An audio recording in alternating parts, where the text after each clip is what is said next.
Greetings ladies and gentlemen, and welcome to today's Reddit Quickie video, taken from the HFY subreddit called Human Spirits, written by Lostfol. The original will be linked down below, and as always, I hope that you enjoy.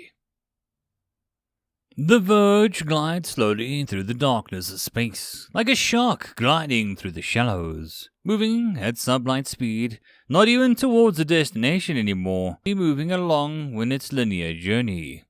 One cannot fault Captain Derelict, captain of the light in the dark, for being curious at the sight of such a ship. Drifting along its course, his ship was an exploration ship. Curiosity was in his nature. Helm?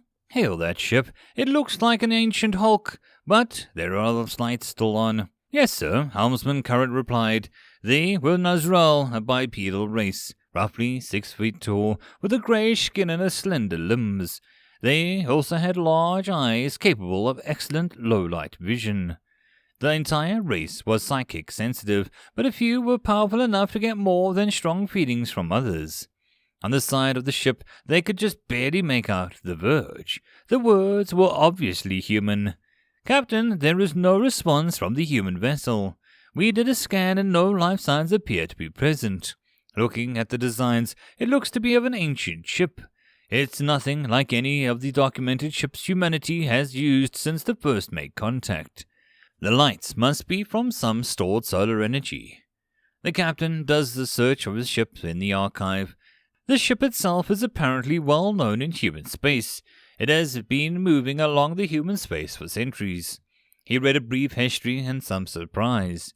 Early in humanity's efforts to find new worlds, a company had launched the ship with a complement of colonists promising them a new world. The whole thing had been a con, not discovered until long after the crime was done. The colonists who signed up did not know the horrors that awaited them. The ship, with a false destination, short in food, not having a core shielding, and lacking plating for radiation resistance, was a death trap. The poor souls who had sold their life savings for the opportunity to reach a new world, in the end met a grisly fate. Low on food and madness setting in, the ship became the stuff of horror movies. Betrayal, suffering, and death were what defines the Verge. Humans consider the ship an ill omen, something to avoid at all costs. Humanity actually had warned the galactic archives to not approach or dock with the ship. There appear to be many references comparing the Verge to the Flying Dutchman. Surprise and shock were what Captain Derelict felt. Humans were generally a practical race known for irrational bravery at times. He was not expecting such a superstitious fear regarding a mundane-looking ship, even if it had a tragic past. He was also confused by the humans' term of ghost and haunting. Helm set pace with the ship. Tell Otrika's squad to prepare to board. Let us see why the humans fear the ship. Otrika's squad is joking about in the latest mission brief. The captain finds an ancient human derelict and wants them to explore it. A walk in the park to say the least, yet he still insists they should be careful. As the last 5 of them approach the shuttle, Wozen notices something odd.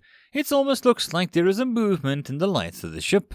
It appears such as the creatures were running by the windows. He never got a good look. Leader Nazral, I keep thinking I'm seeing movement, unable to get a positive identification. Leader Nazral looks at his readouts on display. Some strange electrical interferences were cropping up. Clang! The shuttle was up to the airlock of the Verge. The crew takes up positions at the door. Leader Nazral let out a snort. Captain, this is Leader Nazral. Otrika squad confirms scan for life forms. Leader Nazral, we were scanning and found none.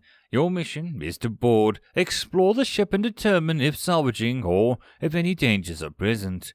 Human records indicate something bad happened on the ship, so I want all monitoring units checked and broadcasting prior to embarking. Check, Captain, turning towards his squad. You heard the man. All sound off and verify the helms have visual. Wozen sounding off position 1, assigned crew quarters. Laza sounding off position 2, assigned engine room.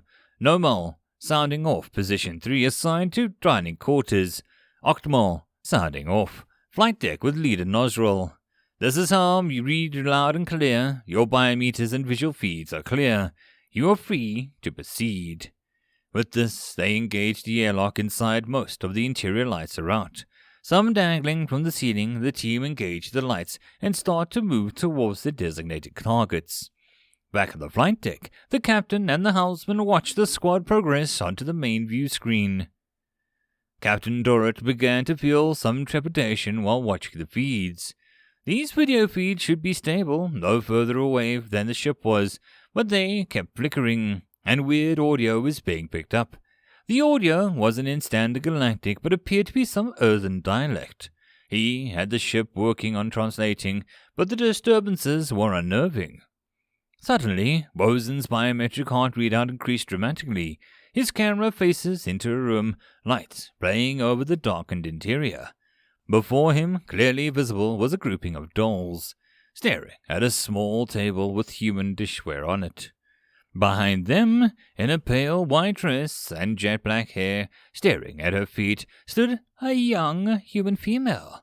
She was humming some rhyme and gently swaying back and forth, appearing unaware of Wozen's presence. "Hello, this is Wozen from the Nazral. We thought the ship was empty. Who are you?" Wozen softly asked as he starts to approach the little girl. The shock of having found someone inside despite the sensor scan gnawing at the back of his mind. As he walks closer, she stops humming. Suddenly, she looks up, showing her glazed, empty eyes, half the flesh missing from her face. She spoke the same words the disturbance had been saying to the captain. Wozen jumps back away from the grisly apparition, tripping and briefly losing track of the girl. As he turns his camera and lights back, she is gone. The dolls still there around the table, all appear to be looking straight at him. Perhaps it was his imagination, but they seemed to be smiling. Faint laughing could be heard. Wozen's heart rate is now dangerously high, as was seen by the biometers aboard the light in the dark. He begins cussing about what he was just seeing, fear edging his voice. All attention aboard the light in the dark is instantly pulled away from Wozen as the screaming of Lazar's feed pulls their attention. Something is obviously wrong, but it is hard to tell what. Lazar appears to be running, his weapon apparently lost. His heart is racing and he keeps looking behind him. He's blabbering. "Twenty can hear me, there's life on the ship, something's chasing me." Suddenly, reaching the engine room door, he opens it and jumps inside, slamming it shut behind him. His heart rate is in the danger zone. However, it is a massive spike of the radiation meter. The captain and the helmsman are watching in horror. Lazar seems completely unaware of his danger. He focuses on the figure standing right before him, a human in a uniform. This human monitors a readout of some sort, ignoring Lazar. As Lazar approaches, the human disappears in a slight breeze. A breeze within a confined ship engine room shouldn't even be possible, Lazar thinks to himself. Lazar then notices his suit's radiation protection is breaking down, just after he has locked himself in a room with an active and unshielded nuclear reactor. The captain and the helmsman watch Lazar's final moments in horror. His agonizing screams broadcast to the team as he begs for help. His skin slowly cooking off his flesh, he tries to make his way back out the door. It doesn't budge. Whether stuck or if Lazar's strength was failing him, they never truly knew. As he fell, the camera showed his face to the captain. Blisters were still forming and popping and oozing their contents, his breathing getting more and more shallow, before finally just stopping. Lazar's life signs flatline. He had passed. As the feed continues, they catch a glimpse of some transparent crewman, walking over and sitting down in a chair full of bones and rags, the remains of the ill-fated engineer.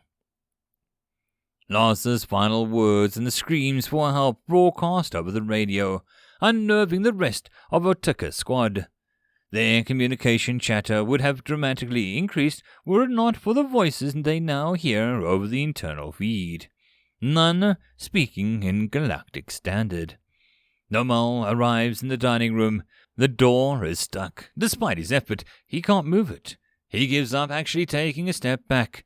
It was only then that the door slowly swings open, creaking ominously. Inside, he sees piles of bones, many near the cooking area of the ship, a cleaver still stuck in the heavy wooden block near the cooking station, a wet, dripping sound, and something dark appears in the large blade. Pans gently clanging, as though there was a breeze. Logically, he knew that is impossible, but it was there. As he enters the room, his lights pass across the rows and tables of chairs, meant for the occupants to sit and eat. Some were broken apart, looking almost at a defensive barrier, or a pen. Going deeper into the dining facility, approaching the kitchen, he could feel his skin begin to crawl. In the back of his mind, the psychic portion of it seems to be shivering in fear. A stove surprisingly appears to be still on, with a black spot. Steam appears to be coming out the top of it, and a slight burble still audible. He walks over and reaches for the lid, hand shaking. Opening the lid, he finds himself looking at a female face. Her hair splayed in the water, eyes closed, dropping the lid. Normal takes a step back, then eyes popped open, showing the glassy orbs, seeming to look right at him. Normal screams as he begins to scramble, tripping, falling. He feels the back strike a wooden block. He looks up just in time to see the camera to catch the cleaver fall, appearing in a slow motion, ending with a thickening thwack. Normal's life signs instantly disappear, and his biometer abroad the light and dark. His feet lost long enough to see that the stove is now off, the pot is covered in rust, and all signs that they witnessed had shifted, looking at the derelict ship rather than the charnel house that they just bore witness to. Captain Dorrit desperately tries to call his team back. Something is dangerously wrong with that ship. Panic fills his voice as he realizes that they can't hear him. Every attempt is met with more of a strange human dialect, repeating the same sing-song words, and all he and the houseman Currit can do is watch in horror as the team explores the frightful ship. Wozen is in a state of full panic. He can't get his crew quarters to open. He can't send or receive any communications. He was coming in clear on flight deck, but he cannot hear the captain begging him to withdraw. He mutters to himself, "This can't be real. This can't be real." Over and over he says it like a mantra. Laughing is still heard, but the sources seem to be increasing. Both female and male laughs are adding to the din. The door won't budge to leave the crew quarters, as he walks amongst the bunks, seeing the bones of the ancient humans who had died there. The spectacle is made worse by the flashing of lights in the room. He occasionally catches a glimpse of movement or a wisp of what looks like a dark black cloud. The sing-song voices continue in the distance, calling him to the back, towards one of the rooms. As he makes his way towards the lockers begin to rattle. Outside of the door, a rubber ball rolls up to his feet. Picking it up, Wozen begins to realize how alone and truly frightened he is. He has seen combat, even against the humans, but he has never known terror like this. It was almost like something was feeding off his fear. Bracing himself, he looks into the room. He sees the same girl with the pale dress and the dark hair. She is holding something. It appears to be a doll. Looking at him, she waits as he takes a step towards her, pausing in the entryway. The captain lets out the most undignified scream as the door suddenly slams shut in the vidscreen. The loud squish of Wozen's body and the environmental suit breaking as the blood splatters on the camera. Before the feed dies, light in the dark is briefly shown the crushed remains of another team member, gore sliding down towards the floor. With even greater desperation, the captain grabs the communication unit and starts trying to get a hold of Akmal and Nosrol. He can feel warm tears starting to form in his eyes, as only the human sing-song dialect answers him. Helplessly watching their feeds, the two of them are almost at the flight deck. Captain Dorrit forces himself to watch. His order sent these Nosrol there. His duty would be to be able to report what happens. Sickeningly, the two of them now show the only signs of life upon the ship. Walking up to the flight deck, they are visible through the cameras on their suits in the light of the dark. They open the doors and shine the lights in. The grinning skulls of the flight crew are still there at posts. Holes appear to be in the back of their seats, stare blankly back at them. Moving forward, both of them turn with a start as the door slams shut behind them, right after Optimal crosses the threshold. At this point, Helmsman Currit is trying to calm his own heart, the crying of the captain not helping him in the least. As the door slams shut, lighting floods the flight deck. Humans on the flight deck in red uniforms can be seen, working their terminals. They appear to be moving, even though the damage to the backs can be clearly seen. They appear to be talking, but all that can be heard is the dripping of the blood from their damaged bodies and that incessant sing-song voice. Behind them stands the human captain, a stern look upon his face. Again, he utters the phrase the captain and helmsman have been hearing since sending the team over, each time getting louder and louder over the communication devices throughout the ship. Octmal just stares for a minute. Octmal, quietly, trance-like voice, "All who board are part of the crew." Leader Nozdrel stands near the view screen and the deck, looking out into the space beyond. Unaware of Octmal was no longer with him. Octmal's voice almost returned to normal as he continues, "Captain Durrett, these humans are long since dead, but their pain and anger are so great that their spirits are burned into our reality. They can't pass. This is impossible, but these spirits exist without vessels. No, this ship is the vessel. I can feel their pain, their hunger. Help me." He begins to cry, slowly drawing and raising his rifle, visibly struggling in losing battle of control. He points it at the back of Leader Nozdrel's head, and with a single retort, Nozdrel's life signs go flat. His camera shows Octmal almost accusingly as it falls to the ground. Octmal is crying now. He is sobbing, "No, no, no, no, no, please, please, no." As slowly as he kneels and points a rifle at himself, with another retort, his life signs are gone. As Octmal's life ends, the scene before him goes back to the dark command deck, where Octmal was internally staring at the bones of the man in his uniform, the top of his head missing and the pistol still sitting in the flight deck floor where it appears to have fallen ages ago. The computer chimes and finally translates the human phrase, "Welcome to the Verge. You may not leave." Captain Durrett falls into his chair. He knows he must warn others, prevent them from ever approaching the humus ghost ship. The dangers humans truly posed he had never dreamed, eventually continuing on, even after death. He recovers. One question repeats over and over in his mind. How does one explain a ghost ship? For a minute he gets excited. He has the recordings! Turning to his helmsman, he didn't get a time to utter a word. The helmsman looks at the captain in the eye and said, "Captain, the recordings are all corrupt. It's all static and strange noises."